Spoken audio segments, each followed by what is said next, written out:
এখানে বিচার সৌদা হবে না, থানা পুলিশ মারা দেওয়া হবে, মারে নেওয়া হবে, ওদের কারণে মাদক ব্যবসা চলে, ওর মধ্যে পুলিশের জন্য মাদক ব্যবসা চলে। কেমন পুলিশ, ওর মধ্যে পুলিশ আছে যে মাদক ব্যবসা চলে।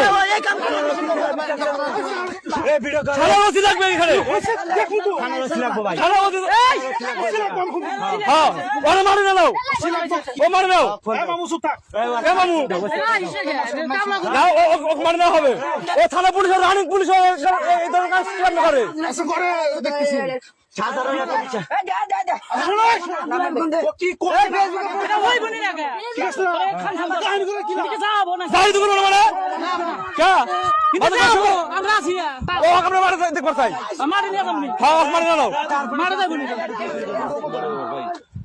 শোনো শোনো